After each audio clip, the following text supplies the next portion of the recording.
Hey guys, it's Ryan here. Today I'm going to talk about how we save over $1,000 a year cutting our hair at home. Before I go any further, let's get straight to the numbers and how I got over $1,000 saved in a year. The first thing is if you have 52 weeks in a year and you divide that by a haircut every 3 weeks, it's about 17 and a half haircuts per year. For men, the Professional Beauty Association says that the average haircut is $28. If you times $28 by 17 and a half, that gets $484 per year. Now I think that's a little steep, so I'm just going to adjust it and say, what about $20 per haircut? At $20 per haircut, it's $346 per year per person. So you times that by 4, and you get $1,384 per year just for our family. But if you're listening and you're like, dude, I don't have 3 kids, or I don't have 3 boys to also, and it's just yourself. Well, $350 if you're at $20 a pop, or $484. Look, if you put it another way, that's enough money to fly you out to Hawaii. So cut your own hair, go to Hawaii once a year with the savings. A lot of times we just focus on the one time, like, oh, what's the point? I'm going to save $20. So what? Well, $20 times 17 is a lot of money if you add it up over a year. So instead, maybe imagine, like, add it up yourself and figure out what could you do with that much money, and then what could you do every year with that much money. And the crazy thing is that's not the whole story. You also got to add in the time spent driving to and from the barber, and the time waiting for your haircut, which I usually say at least an hour per haircut. So how much is your time worth? Got to factor that in. So that actually makes your haircut quite a bit more expensive. Another thing is consistency and quality. Everyone's had a horrible haircut that you're just ticked off when you went home because the barber cut too much off, or he took it too high, or left it too long in the front. The frustrating thing is barbers oftentimes, they're cutting hundreds and hundreds of different people's hair, and there's a lot of variation. But when you have the same person, like your wife or a friend or a family member, cutting your hair every single time, they get really good at it. Hey, and look, I'm not against hairstylists or barbers. I actually have good friends that are both, and I actually used to get my hair cut at a barber for many, many years. But look, it makes a lot of sense for a lot of people to cut their own hair at home. So how do we do it? Well, for me, my wife has been gracious enough to volunteer to do it for me.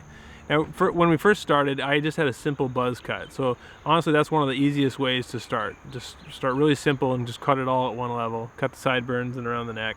But also another way is if you have young kids, cutting their hair when they're really, really young, you get a practice and you get really good by the time they're older and they actually care more. Will the person who cuts your hair ever screw up? Absolutely. But that's just the way it is. I mean, they get better and better each time they cut, and especially if you have a complex haircut style, like, yeah, it's going to take a little bit of time, but eventually they'll get it nailed down.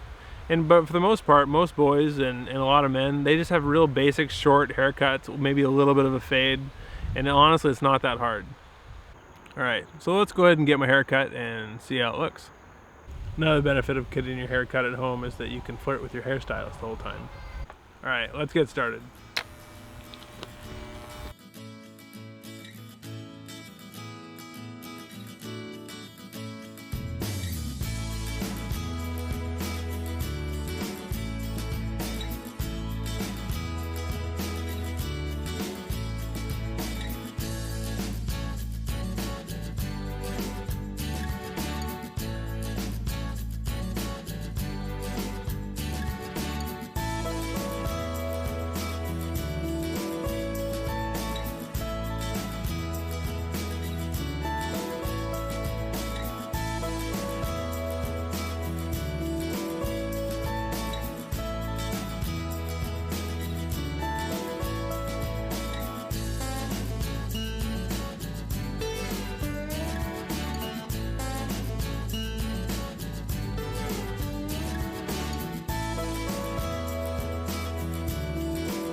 Another benefit of getting your hair cut at home is that there is actually a better way to get the hair, the leftover hairs, off of you when you're done.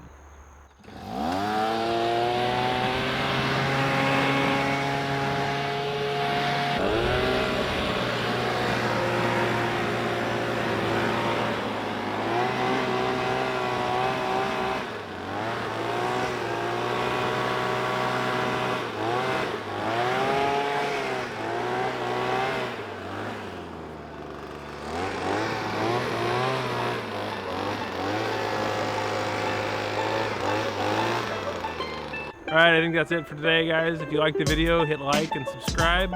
And I hope you have a great day.